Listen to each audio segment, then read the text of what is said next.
What's up, Tito Badang, no? Tinira na naman tayo ni Apex na bakla. Gorilla talaga eh, no? So, yung mga pinagsasabi na naman nito ni Jokla, hindi ko alam kung nakamariwana na naman to eh. Talagang tumira na. Pakinggan natin sinasabi niya. Ang kaisa isang marunong gumamit ng slant mine sa dito. Slant mine, slant rhyme.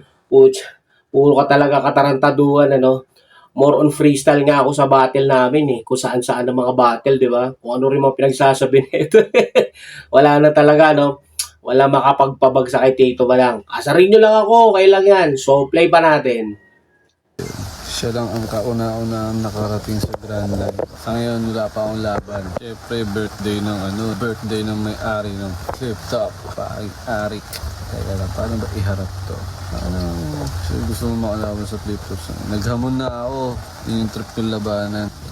Paano to yun? Uy, shoutout nga pala sa 600. Mo, matalino ka, matalino ka. Hindi mo pala kaya iharap yung camera ng cellphone. Bobo eh, no? Tayo na. Asa ka ba? Daig mo pa yung caveman eh, no? Play pa natin to kabugukan na ito ni Bakla. Sa na nanonood para tayong timang, no? Alam mo na ba kung paano writing process ni Badang? Hanggang ngayon, inaalam ko pa, pare ko. No writing process ni Badang, hindi ko malaman kung kung saan siya nagsisimula eh. Kung kino-compile niya ba o isang diretso. Tingin ko isang Yun, inaano niya yung writing process ko, kung paano ako magsulat, kung paano ako magano. Ito talaga yun, no? Hindi niya mahuli yung katangahan niya. Siyempre, ginugulo-gulo ko mga freestyle tapos sulat. So, ay nako talaga, bakla ka talaga. Play pa natin, sige bakla, no? diretso. Sinusulat niya isang diretso eh. Iinom muna siya mga kalahating case na Red Horse. Kasi manyak na siya niyan. Yun, tumira na naman siya, no? Pag nakainom daw ng Red Horse, manyak na naman.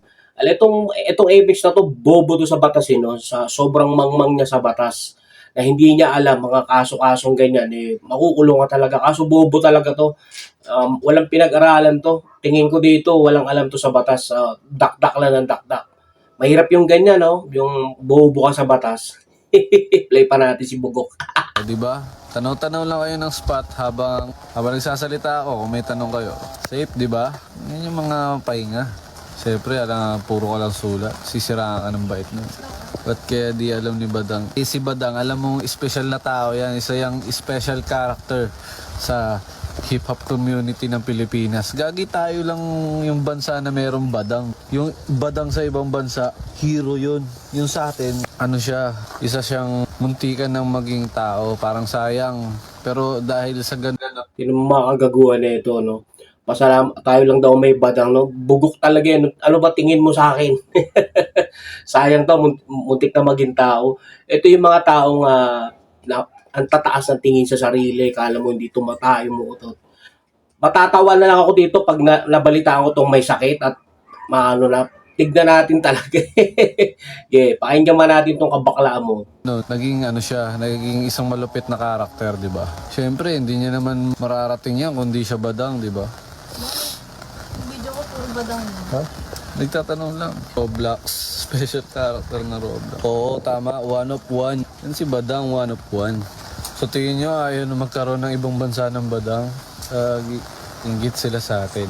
Tama na ng yan. Baka sabihin na naman, ginagamit natin siya eh. Iba naman. Kung nga alam kung ilalabas ko siya na album o pa single-single eh. Kayo, kung tatanungin kayo, parang masarap lang siya i-single-single para hindi umay agad.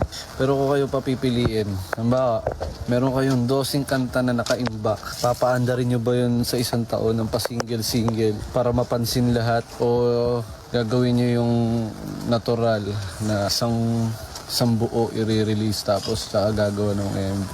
Di ba? Mukhang pabor kayo sa pa-single-single. Mas pabor. Second album, alas 2. Huwag naman ganun. Uy, hindi Hindi ako nagsusulat. Kabadingan yun.